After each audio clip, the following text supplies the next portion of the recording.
নমস্কাৰ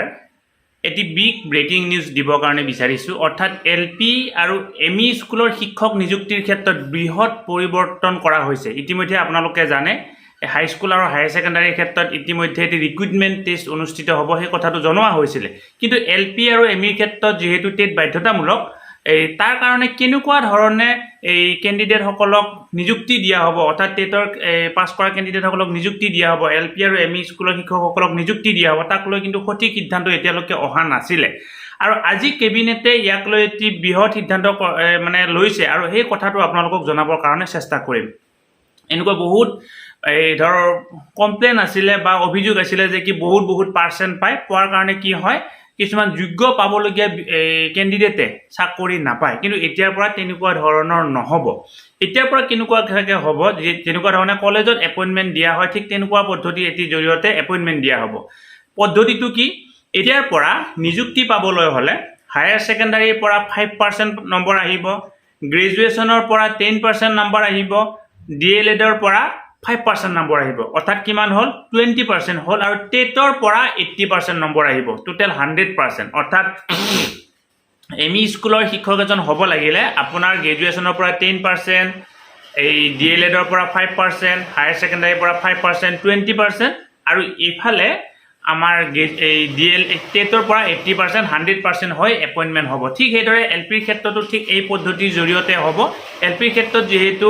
গ্ৰেজুৱেচনটো নাথাকে গ্ৰেজুৱেচনৰ 10% টো যেহেতু নাথাকিব গতিকে ডিএলএডৰ 5% হায়াৰ সেকেন্ডাৰী 5% আৰু টেটৰ 80% 90% হ'ল বাকি 10% টো কৰ পৰা ধৰা হ'ব তাক লৈ নিশ্চয় সাৰ্কুলাৰ ওলাব কিন্তু শিক্ষামন্ত্ৰী মহোদয়ে জনোৱা মতে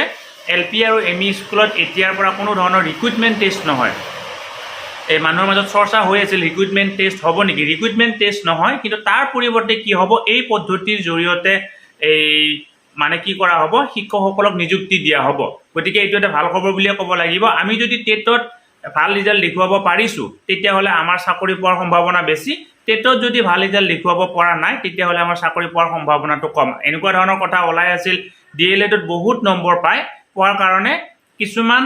এই পাৰ্টি টেটত বেছি নম্বৰ পালেও ডিএলএডত বেছি নম্বৰ পোৱাৰ কাৰণে তো চাকৰি পাবৰ কাৰণে সক্ষম হয় গতিকে আজি কেবিনেটে এই কথাখিনি জনাইছে পৰৱৰ্তী পৰ্যায়ত ইয়াক লৈ ডিটেইলছ দি সাৰ্কুলাৰ ওলাব সেইখিনি আপোনালোকক জনাবৰ কাৰণে চেষ্টা কৰিম আপোনালোকে ভিডিঅটো যিমান পাৰে কিমান আগলৈকে ফৰৱাৰ্ড কৰিব বুলি আশা কৰিলো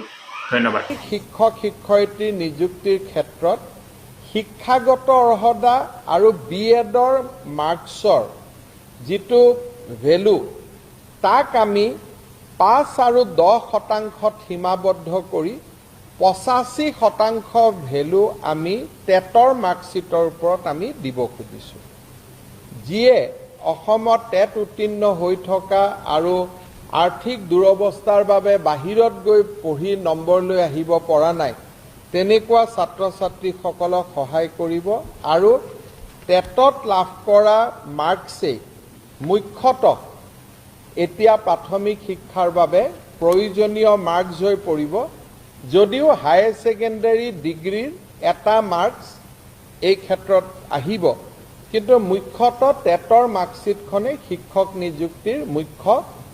বিষয়বস্তু হৈ পৰিব মুভিং টুৱাৰ্ডছ ডিজিটেল ইউটিউব চেনেলটোৰ জৰিয়তে আমি বিভিন্ন ধৰণৰ চাকৰিৰ খবৰ বিভিন্ন ধৰণৰ এডভাৰটাইজমেন্ট বিভিন্ন ধৰণৰ ইউটিউব ৰিলেটেড ভিডিঅ প্ৰস্তুত কৰিবৰ কাৰণে চেষ্টা কৰোঁ আপোনালোকে যদি আজি প্ৰথমবাৰৰ কাৰণে এই ইউটিউব চেনেলটো চাইছে অনুগ্ৰহ কৰি চেনেলটো সাবস্ক্ৰাইব কৰিব আৰু ওচৰতে থকা বেল আইকনটো প্ৰেছ কৰি অল নটিফিকেশন কৰি থৈ দিব